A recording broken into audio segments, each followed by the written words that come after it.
기도합니다. 아멘. 예, 오늘 본문에 있는 말씀을 통해서 말씀을 묵상하는 자의 복, 그런 제목 가지고 말씀을 살펴봅니다. 하나님을 사랑하는 자는 예수님을 사랑하고 예수님이 주시는 모든 말씀을 아주 귀하게 여기는 겁니다. 어느 나라에 살든지 또 무슨 일에 종사하든지 상관하지 않습니다. 하나님을 사랑한다면 그 말씀의 주가 되시는 예수님을 사랑하고 그 말씀대로 살려고 몸부림치는 겁니다. 얼마 전 친구 목사님 어머님이 소천했습니다. 그런데 이제 그 친구가 자기 어머니 성경책을 이렇게 사진으로 찍어서 SNS에 올렸어요. 아주 낡은 성경책입니다.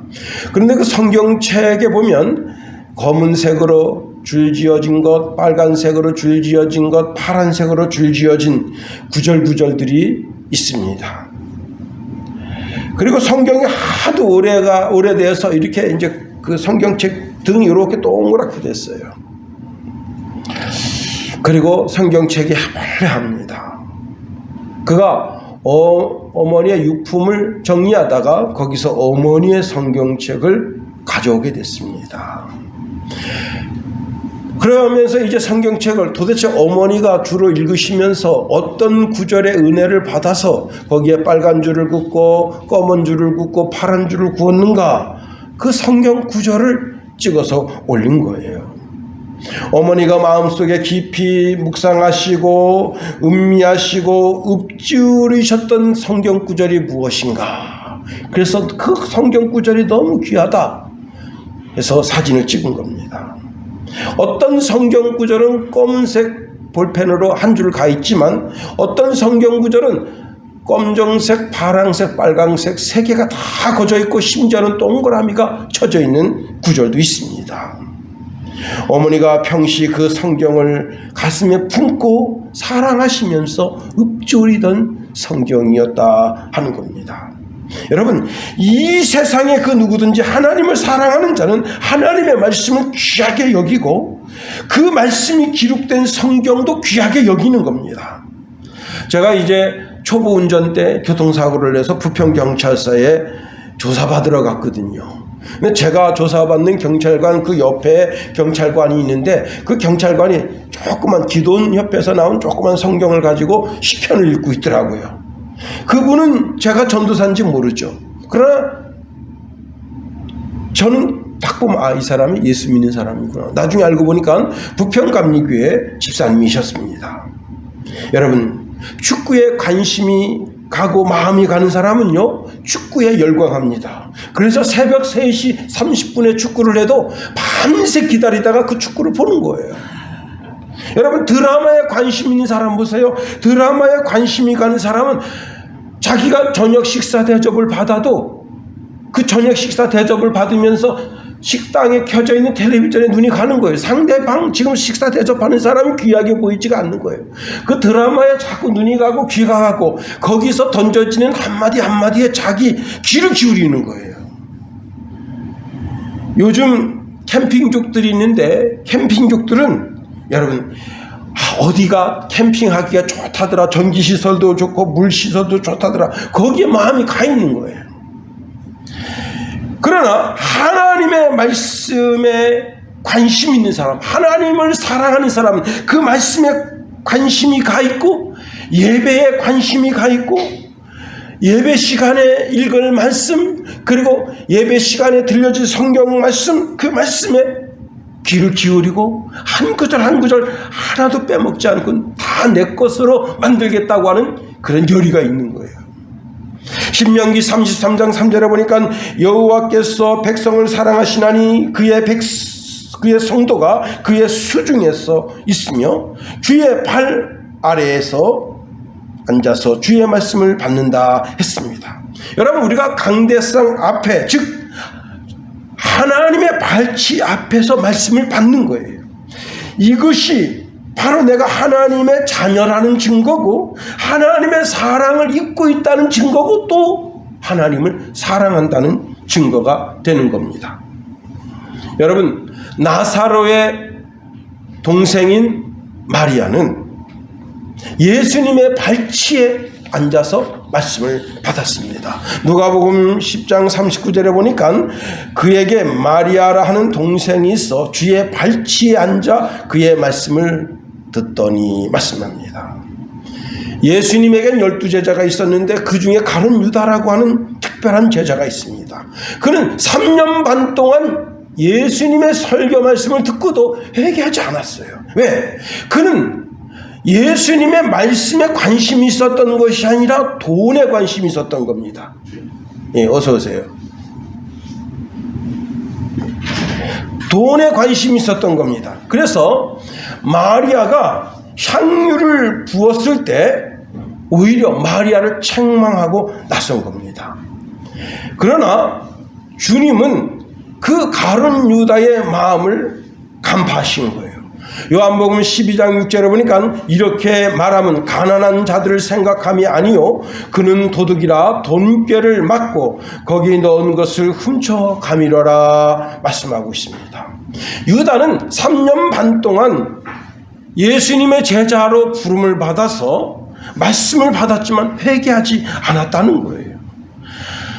예수님이 하나님의 진노로 로마를 멸망시키기를 기대하는 어리석은 기대로 예수님을 은 30에 팔게 된 겁니다.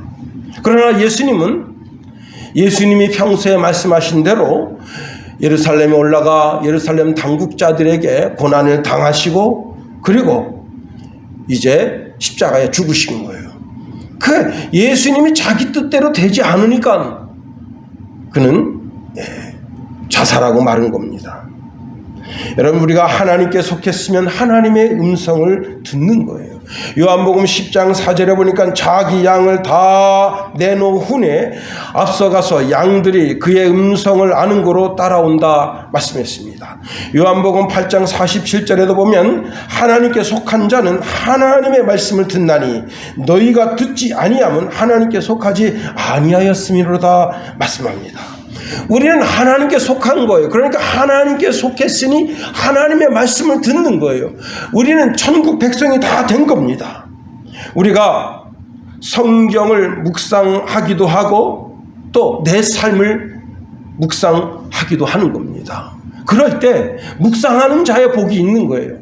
미국의 한 그리스도인은 이제 좀 멋진 집으로 이사를 갔습니다. 이사를 갔는데 이사를 가면서 이제 전기공사를 새롭게 했어요.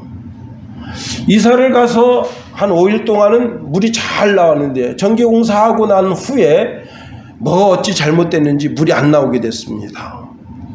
그래서 이제 다른 업자를 불렀어요. 업자를 불러서 갑자기 우리 집에 물이 나오지 않는다 하니까 전기업자도 자기 분야만 알지 뭐 전체적인 걸 잘 모르니까 그냥 이렇게 대충 둘러보고는 모르겠다고 고개를 절레절레 손들고는 그냥 가버렸습니다. 이번엔 우물업자를 불렀어요.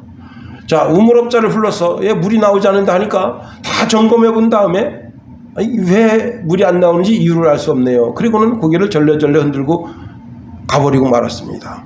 그때 이 진이라고 하는 사람이 자기가 이사 온 지 5일째 되던 날 그때 전기업자를 불러서 전기 설비한 것을 깊이 생각합니다.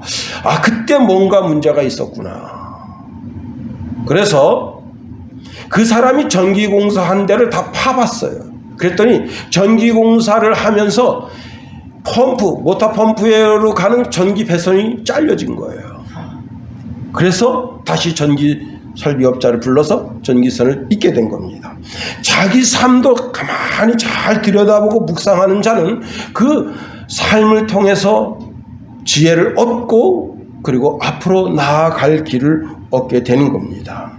여러분, 이 성경은 신구약 성경, 이 성경은 그 누구에게 주신 말씀이 아니라 오늘 개개인 바로 나에게 주시는 말씀이라는 사실입니다. 이 성경에는 하나님의 사랑이 들어있는 거예요. 그래서 성경을 읽게 되면 하나님의 사랑을 깨닫게 되는 거예요. 예수님의 사랑을 알게 되는 거예요. 그리고 그 사랑에 우리가 반응해서 하나님 말씀대로 살려고 몸부림치게 되는 겁니다. 오늘 보면 97절 우리 다 같이 한번 읽어봅니다. 97절 시작. 내가 주의 법을 어찌 그리 사랑하는지요 내가 그것을 종일 작은 소리로 읊조리나이다. 여러분, 내가 하나님의 말씀, 그 하나님의 말씀이 이 세상에 최고라고 생각하는 사람은 그 말씀을 읊조리게 된다는 겁니다. 하나님의 말씀을 최고로 사랑하는 사람, 그 사람은 하나님을 최고라고 고백하는 사람이라는 사실입니다. 자, 그는 얼마나 하나님을 사랑하는지 하나님의 말씀을 자기 입속에 넣고 있는 거예요. 그래서 작은 목소리로 그 말씀을 읊조리는 거예요. 다시 말하면 그 하나님의 말씀이 내 혀 사이에 있게 하는 거예요. 하나님의 말씀이 두 이빨 사이에 있게 하는 거예요. 내 머릿속에 있게 하는 거예요. 그런데 사실은 그 하나님의 말씀이 내 심령 속 깊은 곳에 영혼의 좌소로부터 그 하나님의 말씀이 있게 하는 거예요. 사람은요, 그 마음, 영혼의 좌소에 인간의 본성인 죄악이 들어가 있든지 아니면 하나님의 말씀이 들어가 있든지 하는 겁니다. 자, 오늘 본문의 이 다윗은 자기 영혼의 좌소에 하나님의 말씀이 들어가 있어요.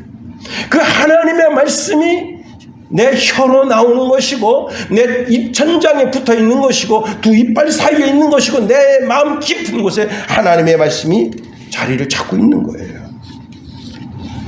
오늘 다윗뿐만 아니라 모든 그리스도인들이 영혼의 좌소에 하나님의 말씀이 들어가 있어서 그 말씀이 그 심령 가운데 깊이 묵상되어짐으로 말미암아 여러분 그로 인하여 주의 은혜를 덧입게 되는 겁니다. 하나님을 사랑하면 사랑의 병이 나는 거예요. 사랑병이 나는 거예요.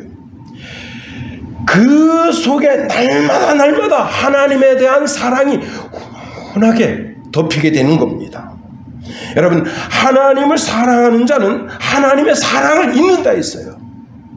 잠언서 8장 17절 21절에 보니까 나를 사랑하는 자들이 나의 사랑을 입으며 나를 간절히 찾는 자가 나를 만날 것이라.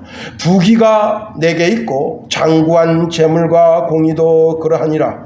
내 열매는 금이나 정금보다 나으며 내 소득은 순금보다 나으니라. 나의 정의로운 길로 행하며 공의로운 길 가운데로 다니나니 이는 나를 사랑하는 자가 재물을 얻어서 그 곳간에 채우게 하려 함이니라 말씀하십니다. 여러분, 하나님께서 아브라함에게 복의 근원이 되게 해주신다고 하셨는데 복의 근원이 되게 해주신다고 말씀하시면서 아브라함에게 무슨 금을 준 게 아닙니다. 은을 준 게 아니에요. 아브라함에게 말씀을 주신 거예요. 그 심령 깊은 곳에 하나님의 말씀을 주신 거예요. 그 말씀이 그 아브라함의 혀에 있고 그 이빨 사이에 있고 그 심령 속 깊은 곳에 있게 되니까 창세기 13장 1절에 보니까 그가 은금과 온 가축대가 풍부했다고 말씀하고 있습니다. 여러분, 심령 깊은 곳에 하나님의 말씀이 사로잡고 있어서 그 말씀이 여러분의 입술로 읊조리고 여러분 영혼 깊은 자수에서는 하나님의 사랑이 샘솟듯 솟아남으로 말미암아 하나님의 사랑을 입는 저와 여러분이 다 될 수 있게 되기를 예수님의 이름으로 축원해 드립니다. 오늘 본문에 있는 말씀을 통해서 세 가지로 한번 살펴보려고 하는 겁니다. 첫 번째, 하나님의 말씀을 사랑해서 묵상하는 자의 복이 어떤 복이냐? 가장 지혜로운 사람이 되게 해주신다 하는 겁니다. 여러분, 다윗이 누굽니까? 다윗은 베들레헴 시골 촌동네의 목자입니다. 목자. 목자는 지금도 천한 직업이지만 다윗 당시에도 천한 직업이에요. 그런데 다윗에게는 7명의 형님이 계십니다. 그러니까 이생의 집은 천한 목자의 집인데 그 천한 목자의 집에 8명의 아들인데 8명의 아들 중에 막내예요. 그러니까 위에 형들이 다 멸시하는 사람이 바로 다윗이에요. 다시 말하면 천한 자들 중에 가장 천한 자가 다윗이었다는 사실입니다. 그가 아버지 양을 몰고 들에 나가서 그 아버지 이새가 들려준 성경 구절 몇 구절, 그 구절을 자기 마음속 깊은 곳에 집어넣고 그 말씀을 찬양하고 그 말씀에 의지해서 기도하고 그 말씀이 자기 혀에서 떠나지 않게 한 거예요. 그랬더니 하나님께서 그의 머리를 들어주신 겁니다. 다시 말하면 사울 왕의 궁정에 가서 살게 하고 사울 왕의 대장군이 되게 허락해 주신 겁니다. 여러분, 왕이 자기 자신 가까이 두는 사람이 어떤 사람입니까? 지금 현재 윤석열 대통령이 대통령 되고 나서 자기 측근에 가장 가까이 두는 사람이 어떤 사람이에요? 지혜로운 사람, 용감한 사람, 지식이 많은 사람, 그런 사람을 두는 것 아니에요? 바보 멍청이 가까이 두면 나라가 망하는 것 아닙니까? 그러니까 왕이 돼서는 최고 지혜로운 사람, 최고 지식 있는 사람, 최고 용감한 사람으로 국방부 장관을 세워서 북한이 깜짝대면 그냥 쳐라 말이야. 그렇게 하고 최고 지혜로운 사람을 둬서 나라의 경제를 움직이고 최고 지식 있는 사람을 둬서 나라의 과학을 발전시키고 하는 것 아니겠어요? 그런데 이 세 가지를 다 겸비한 사람이 다윗입니다. 다윗은 가장 용감한 사람, 골리앗을 때려 죽인 거예요. 모든 이스라엘 군대가 이스라엘 성 안에서 그냥 발발발 떨고 있을 때 담대히 나가서 골리앗을 물리친 사람입니다. 다윗은 가장 지혜로운 사람, 전쟁에 나갔을 때 하나님께서 앞으로 가게도 하시고 뒤로 가기도 하시고 뽕나무에서 사람들이 저벅저벅 걷는 소리가 들리면 전진하라. 그 음성을 듣고 하나님의 지식, 하나님의 지혜를 닮아서 그런 전장에서 승리한 거예요. 또 다윗은 영적인 사람, 사울왕이 귀신 들려서 고통당할 때 그가 수금을 탐으로 말미암아 그 귀신을 내어 쫓음으로 가장 영적인 사람인 것을 나타내는 거예요. 다시 말하면 다윗이 가장 지혜로운 사람이 된 것은 그 입속에 있었던 하나님의 말씀 때문이었다고 오늘 고백하고 있는 겁니다. 98절 100절까지 우리 성경 다시 한번 읽어봅니다. 시작. 주의 계명들이 항상 나와 함께 하므로 그것들이 나의 원수보다 지혜롭게 하나이다. 내가 주의 증거들을 늘 읊조으므로 나의 명철함이 나의 모든 스승보다 나으며 주의 법도들을 지킴으로 나의 명철함이 노인보다 나으니이다. 여기 98절에 보니까 주의 계명들이 항상 나와 함께 하고 있다는 거예요. 다시 말하면 하나님의 말씀이 나의 동반자가 됐다는 거예요. 진짜 하나님이 어디를 가든지 하나님의 사람들은 늘 그 하나님의 말씀을 읊조리는 거예요. 여러분, 지금은 이제 모든 사람들이 다 핸드폰을 들고 다니잖아요. 그죠? 저도 옛날에는 두꺼운 성경책을 들고 다녔지만 성경책 들고 다니지 않습니다. 그냥 이제 핸드폰에다가 성경 어플을 깔고 성경을 거기서 보는 거예요. 또는 mp3로 성경 말씀을 듣기도 하고, 요즘 신세대 목사님들은 mp4로다가 동영상을 다운로드해서 그 동영상을 보시더라고요. 그렇게 해서 하나님의 말씀을 읽고 이해하고 자신의 마음에 간직하고 그리고 그 말씀대로 살려고 노력하는 겁니다. 99절 말씀에도 보면 이렇게 말씀하고 있어요. 내가 주의 증거들을 늘 읊조림으로 말씀합니다. 이 읊조린다고 하는 말이 바로 묵상한다는 거예요. 내가 내 신경이나 관심이 오직 하나님의 말씀에 있고 내 삶에서 그 말씀이 내 삶의 지표, 표준이 되게 한다는 겁니다. 그래서 이렇게 말하는 거예요. 10절, 100절 말씀에 보면 주의 법도들을 지킴으로, 말씀과 함께하고 말씀을 묵상하고 말씀을 지키려고 노력했더니 놀라운 일이 생긴 겁니다. 가장 지혜로워진 거예요. 이 세상의 모든 스승보다 자기가 명철해졌어요. 지혜는 노인에게 있다고 했는데 그 노인보다 더 지혜로워졌습니다. 여러분, 무엇이 다윗을 이렇게 만들었느냐? 다윗이 다윗되게 만든 것은 바로 하나님의 말씀이다. 하나님은 이 세상에서 가장 미련한 자를 택해서 가장 지혜롭게 하시는 분이시다 하는 겁니다. 고린도전서 1장 27절 28절에 보니까 그러나 하나님께서 세상에 미련한 것들을 택하사 지혜 있는 자들을 부끄럽게 하려 하시고 세상에 약한 것들을 택하사 강한 것들을 부끄럽게 하려 하시며 세상에서 천한 것들과 멸시받는 것들과 없는 것들을 택하사 있는 것들을 폐하려 하시나니 말씀합니다. 하나님께서는 세상에서 가장 약하고 천하고 무능한 자를 택해서 세상에서 가장 지혜로운 자, 가장 강한 자, 가장 능력이 있는 자가 되게 해 주신다는 거예요. 그렇습니다. 우리가 하나님의 말씀을 묵상할 때 하늘의 지혜로 채워주시고, 여러분, 땅의 지혜를 가진 사람도 그 지혜를 사용함으로 현자가 될 수 있게 하는데 하물며 하늘의 지혜겠는가 하는 겁니다. 잠언서 18장 4절에 보니까 명철한 사람의 입의 말은 깊은 물과 같고 지혜의 샘은 솟구쳐 흐르는 내와 같으니이다 말씀합니다.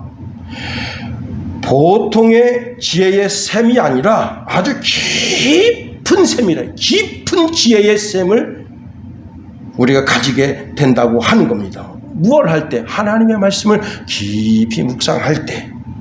그렇습니다. 여러분, 하나님의 말씀을 깊이 묵상함으로 말미암아 세상의 모든 스승보다 지혜롭고 세상의 모든 현자보다 명철한 그런 하나님의 지혜자가 다 될 수 있게 되기를 예수님의 이름으로 축원해 드립니다. 두 번째로 오늘 본문에 보면 말씀을 묵상하는 자의 복 중에 두 번째가 뭐냐면 악한 길에서 막아주신다 하는 겁니다. 여러분, 말씀으로 인해서 내가 악한 길로 가지 않게 됐다 하는 거예요. 결과로는 내가 하나님의 말씀을 떠나지 않게 됐다고 하는 겁니다. 101절 102절 말씀을 다 같이 한번 읽어봅니다. 101절 102절 시작. 내가 주의 말씀을 지키려고 발을 금하여 모든 악한 길로 가지 아니하여 싸우며 주께서 나를 가르치셨으므로 내가 주의 규례 들에서 떠나지 아니하였나이다. 예, 다윗은 의식적으로 하나님을 생각했다는 거예요. 하나님이 뭐라고 내 삶에 말씀하시는지를 들으려고 했다는 거예요. 그래서 하나님의 말씀이 내 심령 가운데 있기 때문에 내가 죄를 지을 수 있는 상황 속에서라도 죄를 짓지 아니하고 죄를 금하고 오히려 선을 베푸는 삶을 살게 됐다는 거예요. 박홍선이라고 하는 목사님이, 저는 뭐 그 목사님은 아는 분은 아닌데 그분이 이제 올려놓은 글을 소개하면요, 이분이 이등병 때 나이가 이제 거의 30이 다 돼서 군대에 갔어요. 군대 가서 이제 첫 내후반에 들어가게 되는데 그때 이제 자기를 이렇게 지도해주는 상병이, 야, 우리 내후반은 전통이 있는데 그 전통이 뭐냐면 내후반에 들어가자마자 신고식을 해야 된다. 그 신고식을 할 때 내후반장이 좋아하는 트로트 유행가사를 불러야 된다. 근데 자기는 신학교 공부하다가 늦게 이제 이렇게 군대 온 거예요. 근데 전도사가 이게 유행가를 부른다는 게 참 웃기는 거거든. 그래서 고민을 많이 합니다. 그래서 그때부터 이제 그 상병 그 말을 듣고 그때부터 하나님께 기도했어요. 그때 하나님께서, 야, 너는 내 종으로서 네가 유행가를 부른다는 게 옳지 않다. 그러니 343장 나의 길 갈 길 다 가도록 이 찬송을 불러라. 그렇게 음성을 주신 거예요. 그래서 이제 조무 시간이 됐습니다. 조무가 끝나고 나서 이제 이등병 신고식이 있습니다.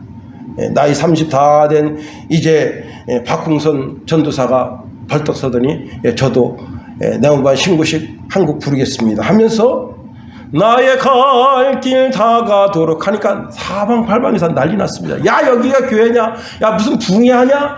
막 야유합니다. 내후반장이 저 끝에 이제 관물대 앞에 탁 걸치고 앉아 있으면서 그 노래를 딱 듣더니 야야 조용히 해봐라. 끝까지 한번 들어보자. 그래서 이 박흥선 전도사가 그 노래를 끝까지 다 불렀다는 거예요. 그런데 그 부르는 가운데도 다른 이제 일병이나 상병들이 저 새끼 이제 큰일 났다. 이제 저 내후반장이 제일 싫어하는 노래 찬송가를 불렀으니 저놈은 죽었다.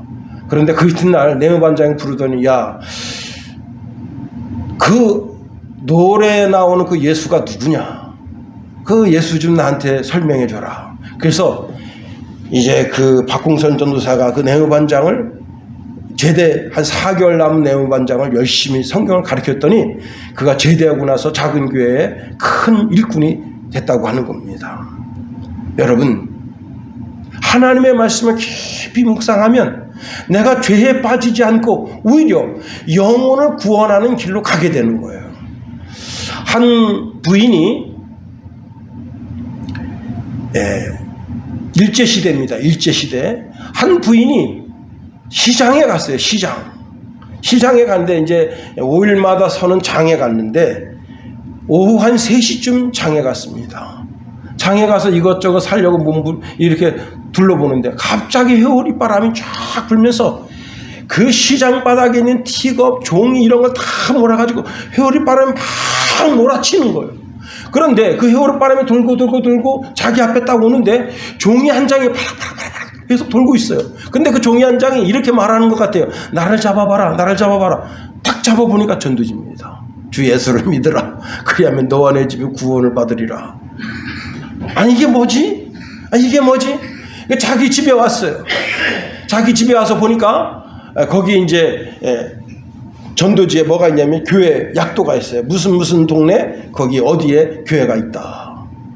그래서 이게 거기를 가보라는 산신령의 뜻인가 보다 하고 거기를 가게 됐습니다. 근데 문제는 뭐냐면은 자기 집에서 거기까지가 3시간 반을 걸어가야 되는 거리예요.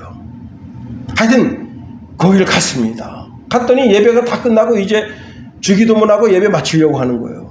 한 여인이 들어오니까 당신 왜 왔어? 그러니까 나는 어느 동네에 사는 사람인데 내가 사실은 시장에 갔다가 전도지 하나를 주워가지고 그 얘기를 쭉 한 거예요. 아하, 이것도 뭐 큰 뜻이 있는가 보다. 그래서 이분이 그 3시간 반 거리 되는 그 교회를 열심히 다녔습니다. 너무 멀잖아요. 비 오고 눈 오고 그러면 그 가는 게 마땅치가 않잖아요. 그래서 하나님 앞에 기도했습니다. 하나님, 이 먼 거리 가서 예배하지 않게 우리 동네에도 교회가 하나 있게 도와주십시오.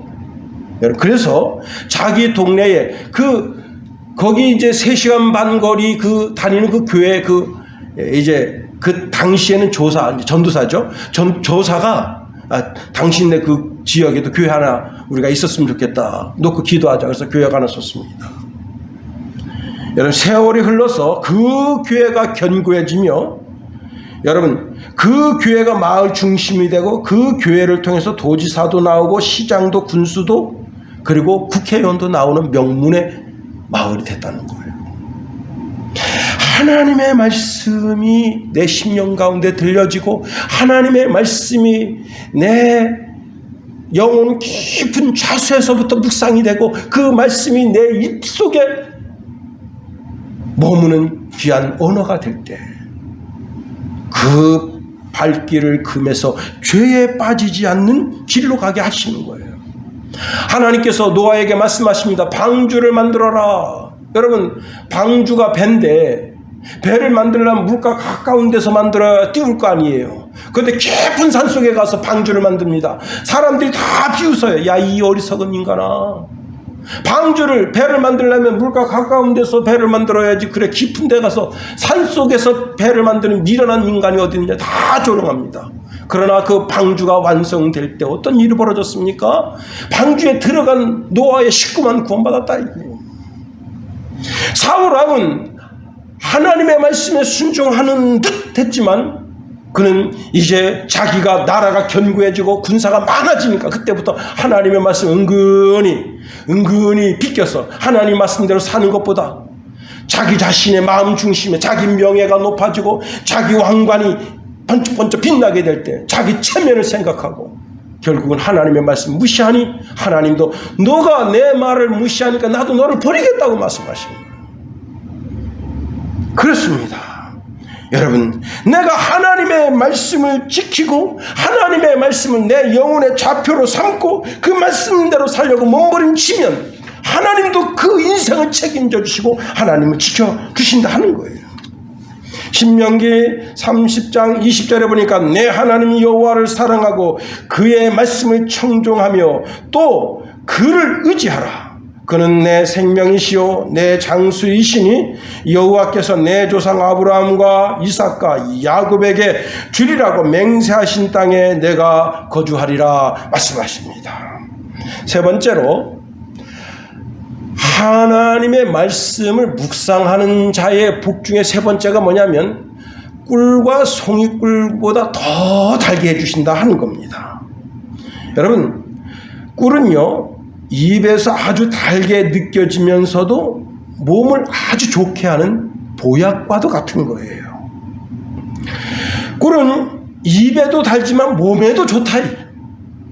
그래서 여러분 꿀을 약으로도 쓰는 거예요. 약으로.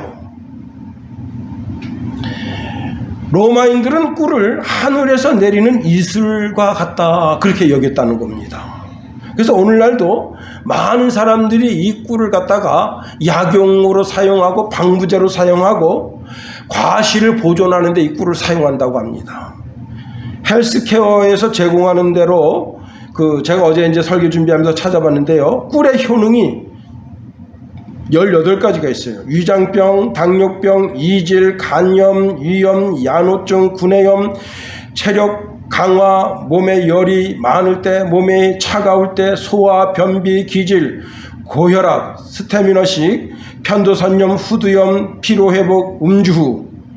나머지는 헬스케어 이렇게 헬스케어라고 하는 단어를 치고 거기다가 꿀의 효능 그러면 나와요. 그 내용은 자세한 것은 여러분 살펴보시기 바랍니다. 꿀이 이렇게 좋다 이게. 꿀이 입에 들어갈 때도 달달하지만 그 꿀이 몸에 들어가서 오장육부 사지백체 다 건강하게 한다는 거예요. 여러분 꿀에다가 마늘을 재워 먹는데 하루에 3알씩만 먹으면 시력이 회복된다는 거예요. 시력이 나빠진 사람도 시력이 좋아지게 하고 오장육부 사지백체를 강건하게 한다는 거예요. 그런데 하나님의 말씀은 여러분 꿀은 단지 몸만 좋게 하는 거예요. 몸만. 그러나 하나님의 말씀은 육신도 좋게 하고 정신도 좋게 하고 영도 좋게 한다는 사실입니다. 그래서 하나님의 말씀은 꿀보다 더 낫다는 거예요. 잠언서 15장 13절에 보니까 마음의 즐거움은 얼굴을 빛나게 한다. 잠언서 15장 15절에 보니까 마음이 즐거운 자는 항상 잔치집과 같다 말씀했습니다. 여러분, 하나님의 말씀이 꿀보다 좋은 것은 하나님의 말씀을 묵상하는 자에게 그 복이 있다는 사실을 말씀하고 있는 거예요. 여러분, 육신의 질고와 질병으로 인해서 고통당하는 심령이 성경을 읽다가 예수님이 채찍에 맞은 것은 나의 질병을 위해서 채찍에 맞으셨구나. 예수님이 채찍에 맞음으로 내가 나음을 입었도다. 그 말씀을 묵상하고 하나님, 내가 이렇게 지금 질병과 질고로 인해 고통당하는데 하나님 저를 고쳐주시옵소서 라고 그 말씀, 그 성경 구절 이사야서 53장에 있는 그 약속의 말씀을 붙잡고 기도하는 자는 암병도 이기는 거예요. 질병도 이기게 되는 거예요. 하나님의 말씀이 우리 심령에 있는 양약보다 더 좋은 효과를 가져오게 하는 겁니다. 그렇습니다. 성경 말씀이, 하나님의 말씀이 우리 영혼 속에 주는 효과가 무엇이냐? 모든 사단의 저주로부터 우리를 해방시켜 주신다. 모든 질병에서 우리를 고쳐주신다. 가난에서 해방시켜 주시고 모든 불평과 불만에서 우리를 해방시켜 주시고. 그렇습니다. 여러분, 그러니 우리가 늘 하나님의 말씀을 묵상해야 되는 거예요. 하나님의 말씀을 묵상하려면 어떻게 해야 되죠? 그 말씀을 읽어야 되는 거예요. 특별히 요한복음을 읽어야 되는 거예요. 요한복음을 많이 읽어야 되는 거예요. 초신자들은 요한복음을 많이 읽어야 돼요. 그리고 하루에 10장씩, 그리고 주중에 5장씩 성경을 읽다 보면 1년에 일독하게 되는 거예요. 가우스라고 하는 할머니가 이제 콜라병 300개를 주워가지고 그 300개에다가 전도지를 넣어가지고 꾹꾹꾹 막아서 바닷물에 띄웠습니다. 낚시하던 사람들이 낚시하다가 보면 무슨 콜라병이 이렇게 떠내려오거든요. 그래서 낚시도 하지만 그 콜라병 주워서 열어보면 거기에 전도지가 있어요. 주 예수를 믿어라. 그리하면 너와 내 집에 구원을 얻으리라. 그 말씀이 있어요. 그래서 그 말씀 읽고 바다에서 고기 낚으려다가 예수 낚는 인생도 많이 있었다는 거예요. 그런데 이 할머니가 이제 돌아가시기 전에 콜라병 200개를 주워가지고 그 200개에다가 성경 구절을 써서 또 물에다 띄웠어요. 그리고는 이제 돌아가셨어요. 그리고 9년이 지났습니다. 10명의 자녀를 둔 한 어머니가 남편이 죽게 되니까 자녀가 10명입니다. 그러니 어떻게 먹고 살아요? 그래서 아주 추운 날 결심했습니다. 자녀를 물에다 한 명씩 이제 얼음 그 구덩이에다가 한 명씩 집어넣고, 그리고 자기도 거기 빠져 죽으려고 강가로 다 데리고 갔어요. 10명의 자녀를. 그리고는 이제 얼음을 깨려고 하는데 만만치가 않잖아요. 그런데 어느 얼음 구덩 하나가 있는데 거기가 이렇게 좀 이렇게 공기구멍이 있어요. 그래서 거기를 깨는데 거기서 콜라병이 나왔습니다. 근데 거기에 이런 말씀이 써 있어요. 모든 산자 중에 참여한 자가 소망이 있으면 산개가 죽은 사자보다 나음이라. 죽는 자보다 산 자가 낫다 이거예요. 그래서 이 여인이 그 말씀을 보고 살기로 결심했어요. 여러분, 남편이 죽고 모든 절망 가운데 있는 이 여인이 하나님의 말씀을 보고 소망이 생겼다면 그 말씀이야말로 그 영혼을 살리는 참된 양식이요 음료가 아니고 무엇이겠어요. 성경을 알게 되면 우리가 자유하게 됩니다. 여러분, 우리가 질병이 있을 때 하나님의 말씀을 묵상하면 능히 그 질병을 이긴다 했어요. 잠언서 18장 14절에 보니까 사람의 심령은 능히 병을 이기려니와 심령이 상하면 그것을 누가 일으키겠느냐 말씀했어요. 여러분, 마음에 즐겁고 마음이 기쁘면 그 어떤 질병도 이길 수 있게 해주신다는 거예요. 베드로전서 2장 24절에 보니까 신이 나무에 달려 그 몸으로 우리 죄를 담당하셨으니 이는 우리로 죄에 대하여 죽고 의에 대하여 살려 하려 하심이라.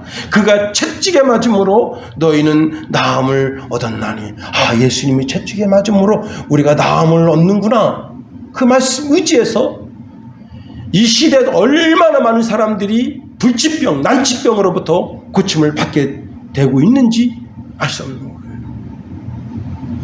여러분, 고재봉이라는 사람 아십니까? 고재봉? 그는 도끼살인마예요. 그가 대대장실에서 일하고 이제 서빙하는 그런 당번병이었는데, 그 대대장 그 숙소에서 누룽지 훔쳐 나오다가 그 대대장 숙소를 돕는 여자한테 들켰어요. 그까지 누룽지 좀 훔쳐가면 가져가라 하지. 그것 가지고 이 여자가 대대장한테 고자질을 했습니다. 대대장이 불러서 고재봉을 늘씬하게 패버렸어요. 고재봉이 화가 났습니다. 도끼로다가 6명을 죽었어요. 자기 고자질한 그 여자, 그리고 그 대대장 마누라, 그 대대장 새끼들 6명을 죽였어요. 결국 그것 때문에 이제 군 교도소에 들어갔습니다. 무기징역이죠. 무기징역이고 이제 사형 언도를 받았습니다. 도끼가, 사람 그 심령에 도끼가 들어가지고 그 누구도 상대할 수가 없어요. 교도관이 이렇게 그 고재봉이가 자고 있는 걸 이렇게 보려고 이렇게 조그만 그 창 딱 열고 이렇게 들여다보는데 눈을 이렇게 찔러가지고 교도관 눈을 상하게 한 사람입니다. 그러니까 뭐 이게 뭐 대책 안 쓰는 사람이죠. 근데 그 안에 성경책이 있었습니다. 성경책 찢어가지고 이제 똥 싸고 똥 밑하고 그러다가 어느 날 성경책을 읽게 된 거예요.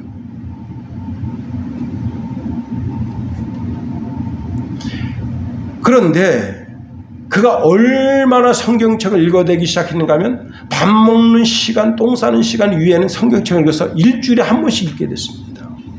은혜를 깨닫게 된 거예요. 하나님의 은혜를 알게 된 거예요. 그가 완전히 변심했습니다. 그래서 그가 그 교도소에 1800명의 이제 죄수들이 있는데 그 죄수들한테 전도를 했다는 거예요. 1800명. 1800명의 죄수를 놓고 전도를 했는데 그 1800명이 다 예수 믿고 다 통곡하면서 자기 자신의 죄를 자복하고 회개하고 나도 예수 믿겠다고 결심하게 됐다는 겁니다. 여러분, 하나님의 말씀은 내 인생의 지침서, 내 삶의 지침서. 그 말씀 때문에 내가 죄를 아파하고 괴로워하고 회개하고 바른 길로 가게 하는 겁니다.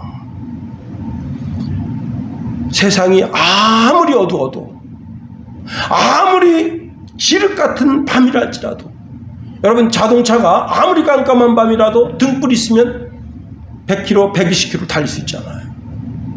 그런 것처럼 하나님의 말씀이 내 발의 등이 되면 이 어두운 세상, 죄악으로 물든 세상을 밝게 멋지게 달려갈 수 있다는 사실입니다. 시편 119편 105절에 보면 이렇게 말씀합니다. 주의 말씀은 내 발의 등이요 내 길의 빛이니. 예수님이 내가 곧 길이요 진리요 생명이라 말씀하셨어요. 말씀이신 예수 그리스도를 늘 묵상함으로 말미암아 말씀을 묵상하는 자의 복이 여러분에게 넘쳐나게 되기를 예수님의 이름으로 축원해 드립니다.